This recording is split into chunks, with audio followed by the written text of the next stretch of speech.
Habitude numéro 3. Donnez la priorité aux choses prioritaires. Donner la priorité aux choses prioritaires n'est pas seulement une question de gestion du temps, c'est aussi une question de gestion de soi. En tant qu'êtres humains, nous sommes conscients de nous-mêmes, ce qui nous rend supérieurs à tous les autres êtres vivants. Nous seuls pouvons nous évaluer et changer nos actions lorsque nous réalisons que nous faisons quelque chose de mal. Lorsque nous avons de nombreuses tâches à accomplir, nous devons les prioriser en premier. Certaines personnes utilisent des agendas pour les aider à se souvenir, tandis que d'autres créent des listes de tâches et des tableaux pour suivre les tâches importantes. Pourtant, malgré ces outils, nous ne parvenons souvent pas à terminer nos tâches les plus critiques à temps. Si vous n'êtes pas en mesure de respecter vos priorités, le problème ne vient pas de votre autodiscipline, mais du manque d'ancrage profond de vos priorités dans votre cœur et votre esprit. Vous n'avez pas réfléchi aux raisons pour lesquelles ces priorités sont vos principales priorités et pourquoi elles sont importantes pour vous. Pensez-y, cela vous motivera davantage. La gestion du temps n'est pas le défi, c'est la gestion de soi-même. Donner la priorité aux choses prioritaires signifie donner la priorité à vos tâches principales. Cela signifie également apprendre à dire non lorsque cela est nécessaire.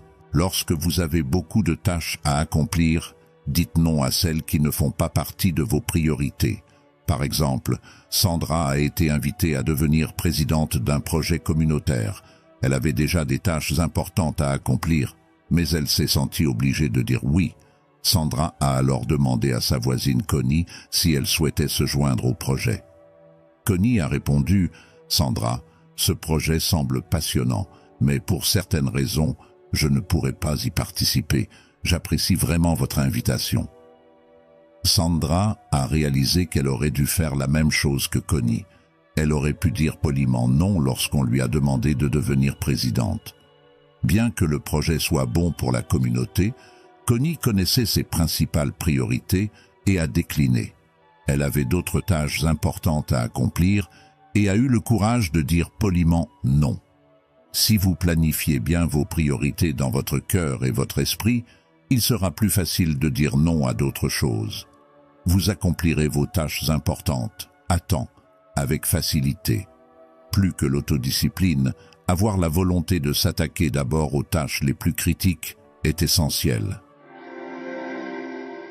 Habitude numéro 4. Pensez gagnant-gagnant.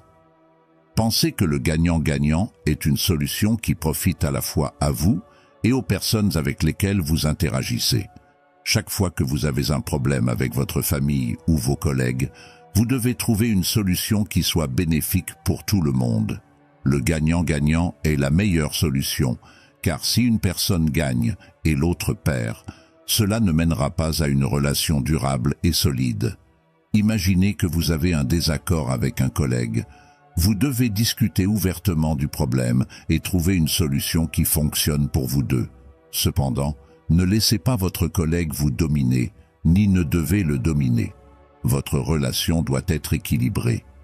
Les deux parties gagnantes, cette approche favorise la coopération entre vous et votre collègue, vous permettant de travailler en équipe plutôt que de rivaliser les uns avec les autres. Imaginez maintenant que vous êtes un patron et que vous avez un désaccord avec un employé. Naturellement, votre position prévaudrait, car votre employé pourrait rester silencieux en raison de sa sécurité d'emploi. En tant que patron, vous pourriez gagner l'argument, mais à long terme, ce serait une perte. Vous ne pouvez pas motiver vos employés en les rabaissant. Ils peuvent travailler pour vous, mais ils le feront à contre-cœur. En fin de compte, cela vous portera préjudice. Le compromis est toujours bénéfique, même si vous êtes le patron. Il est dans votre intérêt de ne pas utiliser votre position pour dominer. Gardez vos employés heureux et plus avantageux. Si vous vous contentez toujours de situations gagnant-gagnant, vos employés seront plus efficaces. Cela profitera à votre entreprise et vous n'aurez pas besoin d'embaucher et de former de nouvelles personnes à plusieurs reprises. Les situations gagnant-gagnant ne s'appliquent pas seulement au lieu de travail, elles s'appliquent à tous les types de relations. Chaque fois que vous avez un désaccord avec votre partenaire, vos enfants, vos amis ou vos voisins, pensez à des situations gagnant-gagnant. Vous verrez comment l'amour et la confiance grandissent dans toutes vos relations.